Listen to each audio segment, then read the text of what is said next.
If you understand the fool, you understand everything. We sense that there's more. We strive. For what exactly? My incomplete thesis is that it might be creativity. That makes me think of Count von Krolok. Ignorant and at the mercy of the forces of nature, they invented creating, meaning shaping, creative gods to understand their world. Welcome back to the Diary of a Fool's Project. This episode will be really short, but it just didn't fit in with the other episode. You couldn't combine them because this is a purely philosophical essay about the insatiable greed. Let's dive right in. The Count and I. On my walk with the dogs, it was windy, and I mused about the fool and his call to adventure. If you understand the fool, you understand everything. The alpha and the omega. The fool is happy, content, carefree. He knows nothing of the wonders of the world outside, but he also knows nothing of its malice and horror. Why does he set off anyway? Quite simply because peace, joy and sunshine are not enough for people. That's what we always claim. Quote Jessica, I just want to be left alone. But it's not true. Otherwise, Adam and Eve would have kept their fingers off the fruit tree. We sense that there's more. We strive. For what exactly? As the dog leashes flew in the wind, I asked myself, like a child, like a fool, where the wind comes from. In the past, people thought it came from the gods or something. Poseidon sends a storm and makes the waves roar. Today, we know that wind is actually just pressure equalization. Warm air heats up, rises, and cold air rushes in. It was the sun, the fire. It moves the air, and the air, in turn, moves the water, extinguishes or ignites the fire. And that the earth is solid and immobile is only half the truth. Fire, the heat inside the earth, moves the earth. Eyjafjallajökull, that volcano on Iceland. In the Nature Guide course, we also had geology, endogenous and exogenous forces. The air also moves the earth. The water, too, of course. Sedimentation. We see all this in cliffs, rocks, and outcrops. Everything is in motion, always. We humans, too. We cannot simply stand still and enjoy life. We cannot feel the wind or a sunburn and not ask ourselves where it comes from, why it is like that. As children, we still ask out loud. At some point, many of us become jaded and shut up. But deep down, we want to understand the world. This is our curse and our blessing. Is it that simple? Is that why the fool sets out? And what does it mean to understand the world? That makes me think of Count von Krolok. I want to understand the world and know everything, and I don't know myself. Later, the true power that rules us is the disgraceful, endless, consuming, destructive, and eternally insatiable greed. Count von Krolok is the chief vampire from Tanz der Vampire, Dance of the Vampires. Wait, there's no vampire in my major arcana. Why? His greed is the greed for blood, for which he had to kill what he loved throughout the centuries and could thus never be happy. So Tanz der Vampire is a story, and the Count is more than a bloodthirsty, albeit very reflective vampire. He also embodies the person who strives eternally, wants eternally, and can never be satisfied. And what is the greed for blood, then? Okay, for some individuals it might be exactly that, but I have to convince myself that something went wrong there to maintain my painstakingly built positive worldview. Is it the search for knowledge? A thirst for understanding? Thirst, this incredibly elemental feeling. Is it the self-knowledge von Krolok sings about? Self-realization or individuation? Libido? The life force. Back to Maslow and the hierarchy. Self-actualization and self-transcendence. Love. The Count names love. He also names happiness.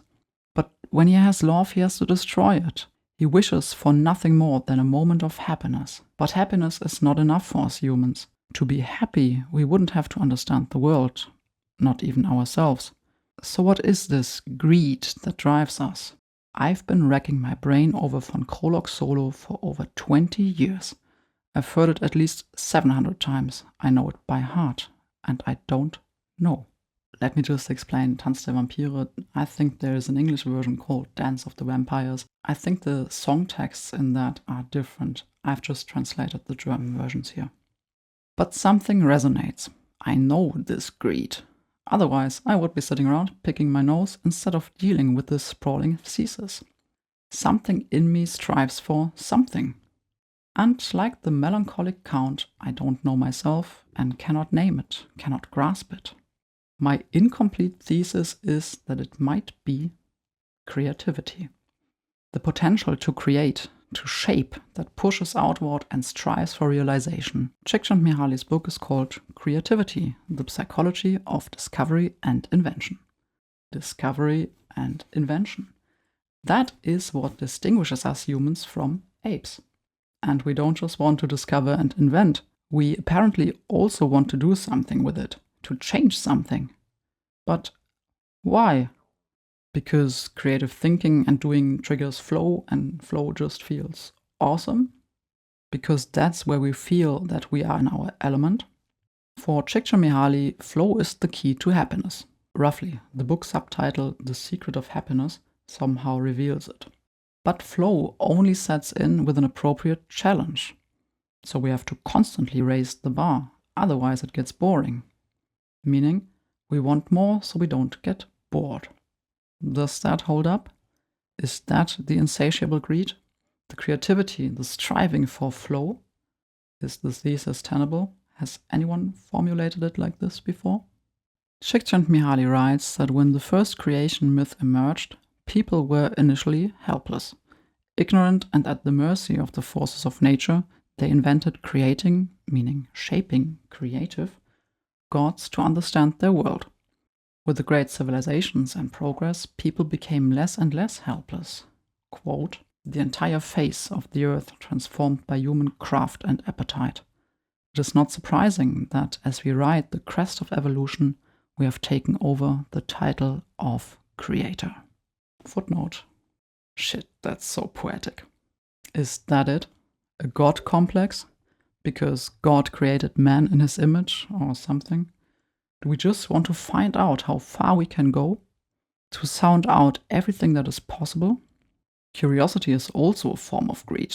The German word for curiosity is actually Neugier, which means new greed. Or is it the logical, more highly developed continuation of the creative urge that is innate in all beings, namely that of reproduction? If you break it down, love, romance, eroticism, and the entire porn industry are just biochemistry that is supposed to ensure the continued existence of the human race. On the human stage of evolution, however, that might be too little for many. And I know a lot of creatives who, regardless of their field of work, family status, sexual orientation, and desire for children or not, consider their works their children, their creations. The first time I hold the deck in my arms, I will probably suffer an oxytocin shock. And I'm already getting postpartum depression when I think about the end of this work. But what do I know? I'm not a psychologist, not a researcher, and not a philosopher. When I look at all this, I am probably just a storyteller. And that's enough. Homer was also just a storyteller. And yet, I can't stop wanting to explore the world. The reason behind the reason. The mystery behind the mystery. The last secret. The insatiable greed. I promised you that this video would be short. And I'm really curious to find out what you think about the insatiable greed. Do you know it from yourself? And do you think it would be possible that this greed is creativity? Let me know in the comments. Thank you for watching.